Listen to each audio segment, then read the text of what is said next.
Hi everyone, welcome to our macro facts video for the summer 2025 exams. Before we get started, please allow me to share some exciting news with you. This year, we're making all of Economics Factory's top exam resources available to you through our student exam clubs. We think this is going to be the revision resource of the summer. Join one of our exam clubs now via the QR code on the screen, and you'll get access to a dedicated website giving you all of the following: a model answer to every past paper question, practice papers and mark schemes on topics due for testing, my revision guides, chains of analysis checklists, an RSS feed from BBC Economics on every page to keep you right up to date ahead of the exam. And, as if all that wasn't enough, you'll get a free print copy of the Economics Today exam special. All this for the unbelievable price of just £49. Okay, ad over. Let's get started properly. Firstly, let's think a little bit about why learning data is so important. You can use data you've learned to show knowledge and application in your exam. Moreover, supporting evaluative judgments with key data is a habit of top-level students. If, for example, you know that the OBR has recently estimated the UK's output gap to be zero, and that inflation is currently above target, you might use this to support a judgment that stimulus of AD may be inappropriate for the UK economy at present. There's going to be a lot of incredibly useful information coming up. Remember to take notes as you watch the video, and to pause it when you need to. So let's start our tour of the UK economy looking at GDP, and we'll start with bad news. The graph on screen shows us the monthly change to GDP over the past 2 years, and in 9 of the months shown, GDP has actually fallen. This shows that the UK economy has been on the brink of recession for some time. The 0.5% increase in February 2025 was a surprise, and it's one that few observers expect to be sustained. Now this table brings us even worse news. The UK economy's long-run trend growth rate appears to have slowed. The average growth rate of the UK economy was once thought to be 2.5% or more, but the last two 10-year periods have seen average annual growth of less than 2%.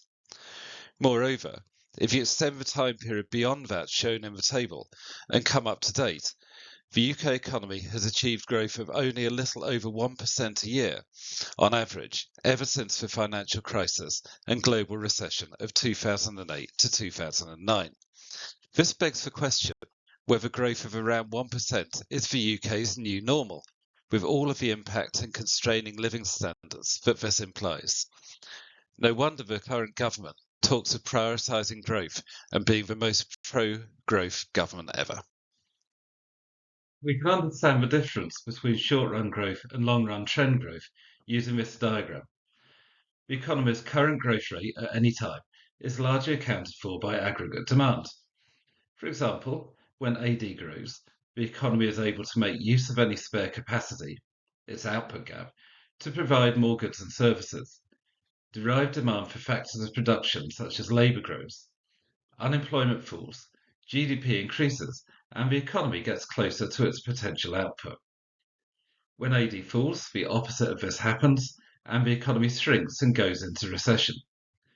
Thus, the business cycle sees GDP fluctuating around its trend as the level of AD changes. On the other hand, the long-run trend growth rate is determined by the rate at which the potential output or capacity of the economy increases. And the economy's capacity is a function of the quantity and quality of land, labour, capital and enterprise available. This suggests that if the UK is now achieving trend growth of only a little over 1%, but its capacity is only increasing at this rate. In other words, the UK's long-run aggregate supply curve is only increasing by a little over 1% a year, which is very much a cause for concern. In relation to this, it's important to remember that when the economy's capacity increases, it tends to have a beneficial impact on all four key main macro indicators: GDP, unemployment, the rate of inflation, and the current account of a balance of payments. In this slide, we have some incredibly useful stats for you to remember. Believe me, the examiner will be impressed if you can use these facts in an answer about, say, living standards, for instance. Possibly the most useful fact here is that in March 2025, the OBR estimated the UK's output gap to be minus 0.5%. So negative output gap, this means that there is a little bit of spare capacity in the economy. And it compares with an output gap of 0 when the OBR previously reported in November 2024. This spare capacity, although it's only small, may allow some room for stimulus of aggregate demand, for example through interest rate cuts. Now, the fact that the Bank of England forecasts growth of 0.75% in 2025 shows that the UK's poor growth performance is expected to continue. More significantly, this forecast was halved from an initial value of 1.5%, showing that the UK's economic outlook in 2025 is already deteriorating. It's useful to know about the composition of demand too, and here you'll perhaps not be surprised to find that the service sector now accounts for 82% of GDP. So why has the UK's trend growth apparently slowed so markedly? We're going to look in turn at three possible explanations in the form of supply-side challenges facing the UK economy. The first of these supply-side challenges is lack of investment. The UK currently invests around 17.5% of its GDP, but this is lower than the other large developed economies in the G7, a group consisting of what used to be the 7 largest economies in the world.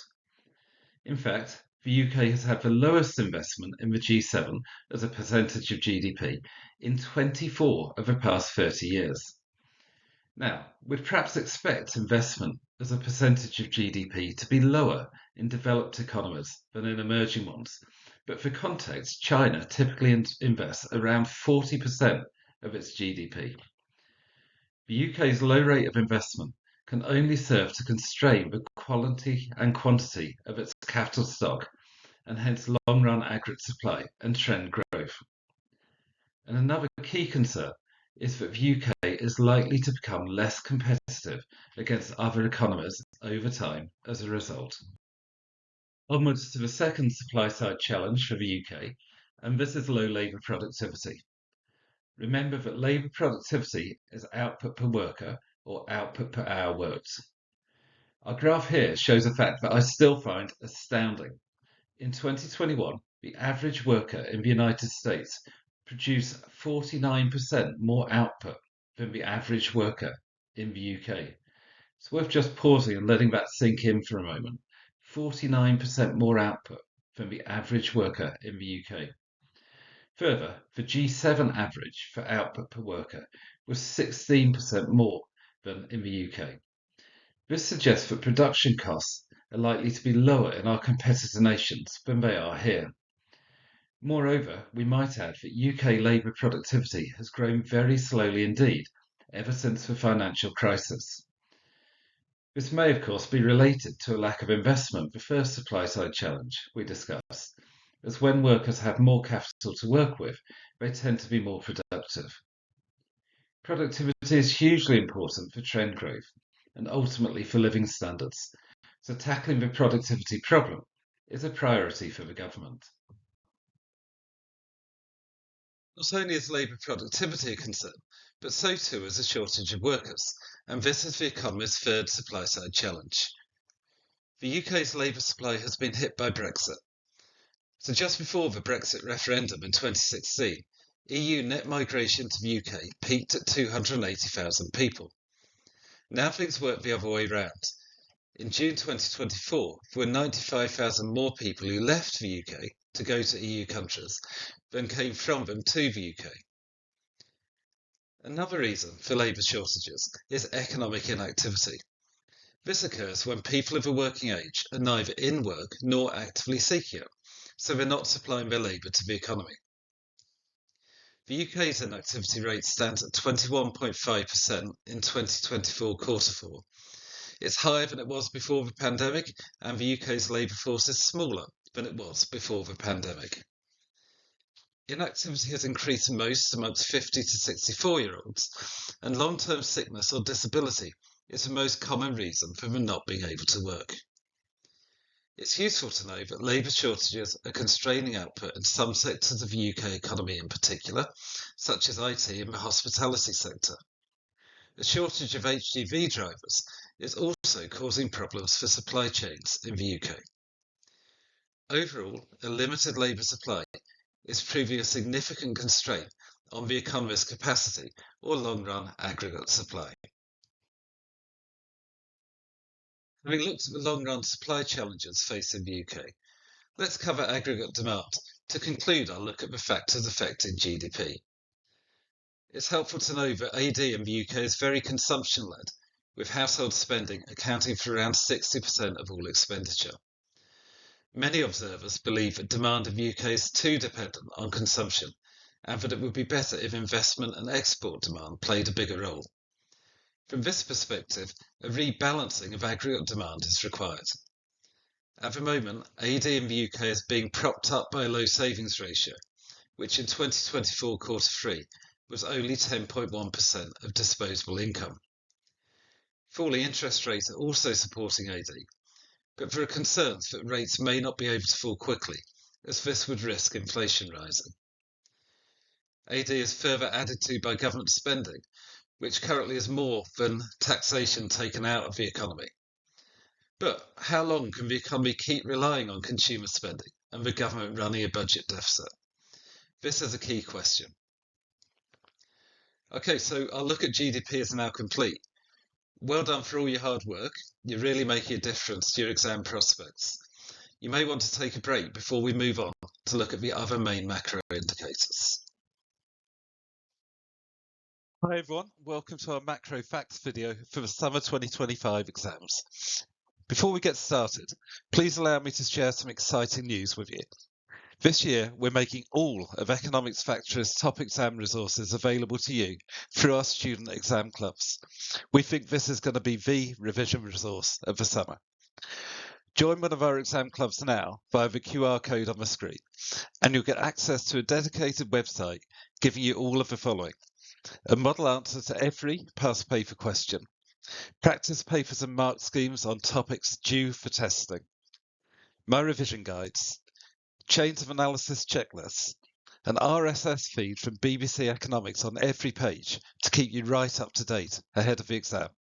And, as if all that wasn't enough, you'll get a free print copy of the Economics Today exam special. All this for the unbelievable price of just £49. Okay, ad over. Let's get started properly. Hi everyone, welcome back. We now move on to unemployment. Falling unemployment has been a good news story for the UK in recent decades. Although it has risen a little since, in August 2022, unemployment reached a near 50-year low of 3.5%. Moreover, the trend of unemployment has been downwards. We can see this in the graph, which shows unemployment peaking at a lower rate in each successive recession. Of course, it's no surprise that unemployment sometimes rises, particularly during a recession, when there'll be a lack of derived demand for labour, and therefore Keynesian unemployment. But the fact that unemployment peaks at a lower rate in each recession and is showing a downwards trend suggests that there's been less unemployment of other types over time. It also shows us that the natural rate of unemployment has fallen. Remember that the natural rate can be seen as the rate of unemployment when there is no demand deficiency, or the rate of unemployment when the labour market is in equilibrium, so that only structural and frictional unemployment remain. From this perspective, the UK has achieved long-run reductions in its unemployment rate, which may be associated with a labour force which is flexible and better able to meet the needs of firms. This reduction in unemployment is a major plus, given the negative effects that unemployment may have on living standards of those it affects and their families. There are some concerns associated with unemployment, however. One of these is that in recent years, there have been signs of an excess demand for labour, which means that the labour market is very tight and firms have been struggling to find the workers they need. In the summer of 2022, for the first time ever, there is more than one job vacancy for every unemployed person. Firms are finding it a little easier to fill vacancies now, but as we saw earlier in the video, there are still labour shortages in many sectors. One possible consequence of this is pay leapfrogging, whereby firms offer higher wages to try to poach workers from other firms. While increasing wages may often be seen as a good thing, the concern here is about potential wage price spirals. As wages increase, they raise the cost of firms, and this may be passed on to the consumer in the form of higher prices. And then as inflation rises, workers may be in a strong bargaining position to try and achieve wage increases to maintain their real wage, which may then lead to further inflation. And round we go. So, although the labour market is now a little less tight than it was in 2022, wage price spirals, or the possibility thereof, remain a real concern for the UK, especially given that the cost of living crisis may have raised people's expectations of inflation. Indeed, as we turn now to focus fully on inflation, the cost of living crisis has arguably been the biggest economics news story of the past few years. In 2022, inflation got significantly out of control, reaching 11.1% in October of that year, which is more than 5 times its target rate of 2%. It's important to understand that this inflation was largely of a cost-push nature. Soaring food and energy prices after Russia's invasion of Ukraine were partly responsible for the inflation. It's no surprise, I think, that at the same time as this inflation, the UK experienced stagnating output, with GDP barely growing and sometimes falling. This is because when they experience cost increases, firms pass some of the increase on to consumers as high prices, but may also respond to lower profit margins by cutting output. This unhappy combination of circumstances is known as stagflation and was very much the UK's experience in 2022-23. However, there may also have been some element of demand pull in the high inflation that the UK experienced. It's worth noting that we'd already seen above target inflation before the war in the Ukraine started, and there may have been UK-specific factors in the inflation, which is also suggested by the fact that inflation peaked at a higher rate in the UK than most other developed economies. One thing that may have been going on is that consumer spending as the economy came out of lockdown, combined with the UK's limited economic capacity to put upwards pressure on prices. So inflation was brought back under control through interest rate increases to constrain AD, but there are question marks over whether it's yet been conquered. In 2025, it's expected to reach a new peak of 3.7% in the summer. Concerns over this may be heightened by the fact that core inflation, which strips out volatile prices such as those of food and energy, was itself running at 3.7% in January 2025. We now look at the UK's trade position to complete our look at the 4 main macro indicators or objectives. There's a lot of data in this graph, but focus most on the lime green line, which shows that the UK runs a persistent current account balance of payments deficit. In general terms, a deficit for any country is more likely when its economy is booming, because higher expenditure will also mean higher spending on imports. The UK, however, has what is known as a structural deficit, one which is there at all stages of a business cycle. This is largely caused by a huge deficit in trade in goods, which is not as great as our surplus in trade and services. Added to this, the UK now has a deficit with regard to primary income, which consists of cross-border flows of interest, profits and dividends, and a deficit in secondary income in the form of transfers such as foreign aid. In recent data, the UK's current account deficit was 2.5% of GDP. It's likely, I think, that the UK has got a fundamental problem with competitiveness, which is associated with the supply-side challenges covered earlier in the video. It's particularly important to look at factors that affect production costs. So the UK has relatively high unit labour costs, the average labour cost of each unit of output produced, which is associated with the fact that we're a high wage economy and that labour productivity is lower than in comparator nations. The UK's national minimum wage has risen in real terms over time, although it remains only in the mid to upper range of minimum wages internationally. And finally, in terms of education, which affects competitiveness through the skills and qualifications of the workforce, the UK is ranked 14th in the PISA rankings, which compare education internationally.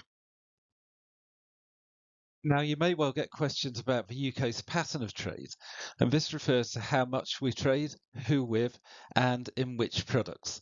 So it's useful to have a few facts ready.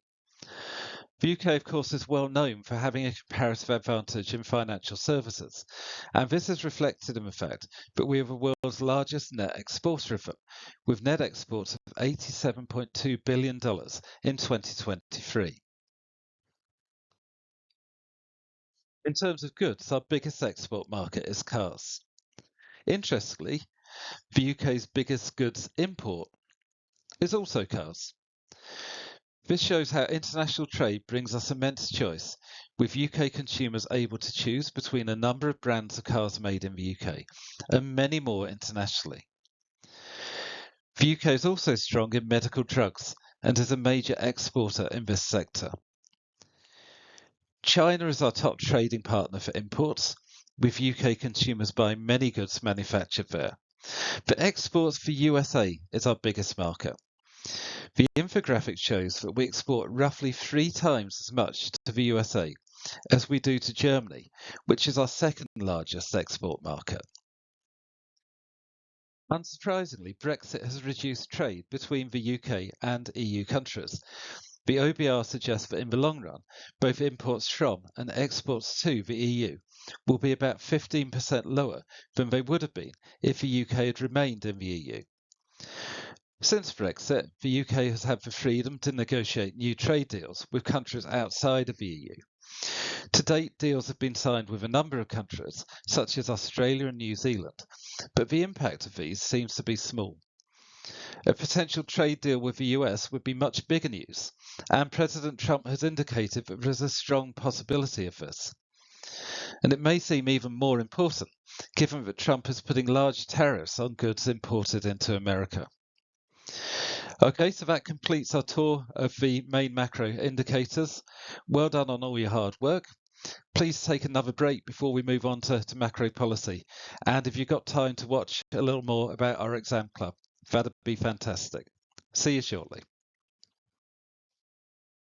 Hi everyone, welcome to our macro facts video for the summer 2025 exams. Before we get started, please allow me to share some exciting news with you. This year, we're making all of Economics Factory's top exam resources available to you through our student exam clubs. We think this is going to be the revision resource of the summer. Join one of our exam clubs now via the QR code on the screen, and you'll get access to a dedicated website giving you all of the following: a model answer to every past paper question, practice papers and mark schemes on topics due for testing, my revision guides, chains of analysis checklists, an RSS feed from BBC Economics on every page to keep you right up to date ahead of the exam. And, as if all that wasn't enough, you'll get a free print copy of the Economics Today exam special. All this for the unbelievable price of just £49. Okay, ad over. Let's get started properly. Welcome back, everyone. So onwards to macro policy. We're going to discuss both the demand side and the supply side with respect to policy. And it's helpful to think of the role of demand side policy as smoothing out fluctuations in the business cycle. Meanwhile, the job of supply side policy is to boost the rate at which the economy's capacity grows and to deliver faster trend growth.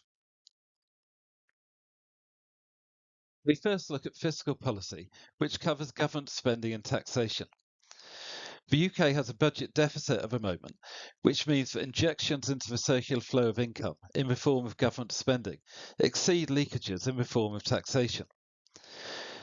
The UK has got what we'd call a structural budget deficit.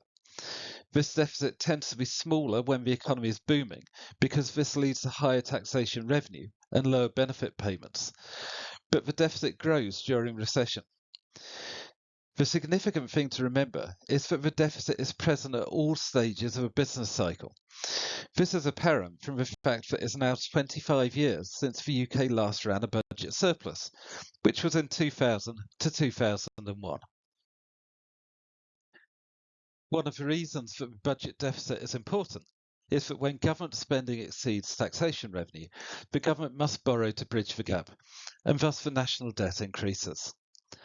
The national debt is the combined sum of all past deficits and surpluses.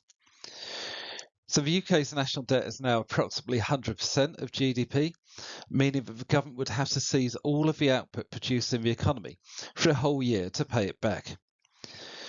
This creates concerns about the sustainability of the national debt.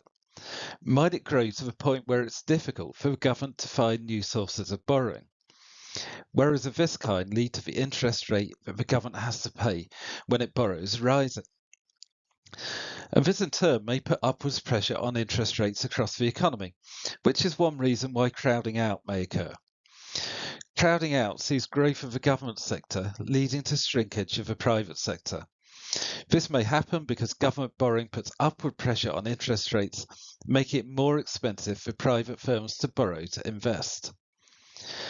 In contrast, though, some observers believe that government spending crowds in the private sector. For example, spending on infrastructure may make it easier for firms to transport goods and for labour to move between areas of the country. This may boost private sector activity.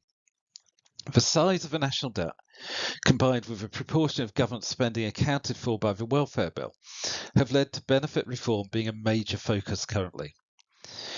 This also helps to make the hugely important point that fiscal policy affects the supply side of the economy as well as the demand side, and that's a fact often overlooked in exam essays. So always think about, can I get something in about the demand side and the supply side? On the supply side, for example, both the benefits and taxation systems affect incentives to work. Fiscal policy can also be used to shape the pattern of output, for example by discouraging the consumption of demerit goods such as alcohol. We finish our look at fiscal policy with a selection of key indicators. Note that the budget deficit last financial year was 4.8% of GDP, and that despite attempts to constrain it, it's expected to continue over the next few years. The multiplier effect of the injection that the government is providing is likely to be quite small.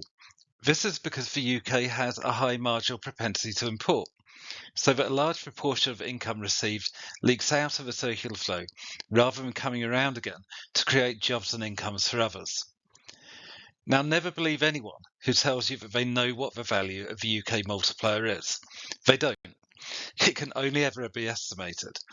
But it may be helpful for you to know that typical estimates are in the range 1.4 to 1.7. Moving on to monetary policy. The Monetary Policy Committee raised interest rates at 14 successive meetings, from a record low of 0.1% up to 5.25%, in order to bring the 2022-23 outbreak of inflation under control. Their willingness to constrain AD, even though the inflation problem was widely perceived to be a supply-side issue, highlights their determination to bring inflation down.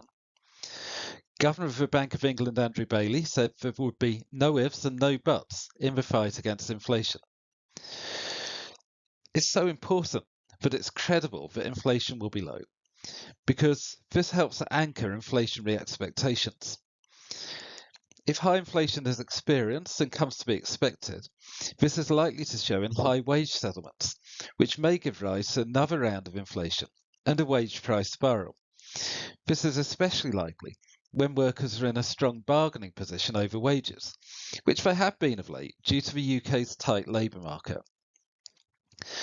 Now, with inflation being brought back below target, a new cycle of monetary policy began, which has seen cuts in the interest rate.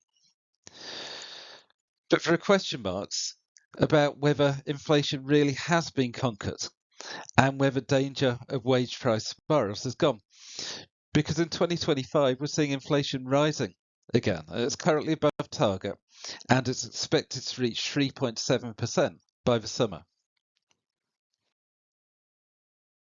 It's also useful to know about other features of monetary policy.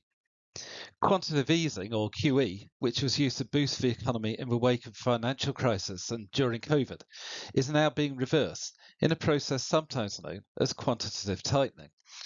This is appropriate given recent concerns over inflation. The exchange rate is also part of our monetary position, and the pound has weakened over recent years, which supports the competitiveness of UK products in international trade, but may also be a source of cost-push inflation. Further interest rate cuts in 2025 may weaken the exchange rate further, giving more impetus to cost push, as well as creating demand pressures. Turning now to supply-side policy. Remember that supply-side improvements have got the potential simultaneously to improve all four main macro indicators. And it's no surprise that we find that supply-side policy now takes centre stage, as the UK tries to find ways to boost its trend growth rate. Just to pick out a couple of points from screen for you, we can see interventionist supply-side policies, such as the government's promise to raise public sector investment to 2.6% of GDP.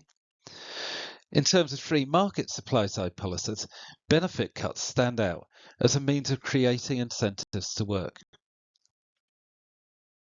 In March 2025, the government gave more detail on its plans to save money on the benefit system and reform it in a way that encourages work. The real value of incapacity, sometimes known as sickness benefit, is to fall over time, while the real value of benefits related to work will rise. The aim is to improve incentives to work, of course, and boost the labour supply. There's a particular focus on young people aged under 22. And there are going to be reductions in incapacity benefits for these young people. The idea, according to the Department for Work and Pensions, is that young people will have work and training rather than a pathway into economic inactivity. Okay, we are almost there. Please take a moment to watch the next slide about our exam clubs, which we think are the revision resource of the summer, and then we've got some final tips for you. So please hang around, got some important advice still to come. Hi everyone, welcome to our macro facts video for the summer 2025 exams. Before we get started, please allow me to share some exciting news with you. This year, we're making all of Economics Factory's top exam resources available to you through our student exam clubs. We think this is going to be the revision resource of the summer. Join one of our exam clubs now via the QR code on the screen, and you'll get access to a dedicated website giving you all of the following: a model answer to every past paper question, practice papers and mark schemes on topics due for testing, my revision guides, chains of analysis checklists, an RSS feed from BBC Economics on every page to keep you right up to date ahead of the exam. And, as if all that wasn't enough, you'll get a free print copy of the Economics Today exam special. All this for the unbelievable price of just £49. Okay, ad over. Let's get started properly. Hi again everyone, and well done indeed. By working with this video, you've taken some really important steps towards exam success.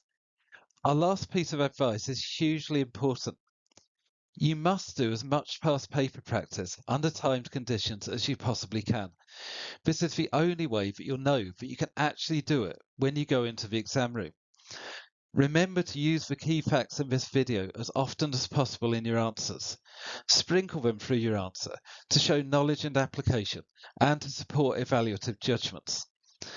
Remember also to ask your teacher to mark your answers and give you feedback.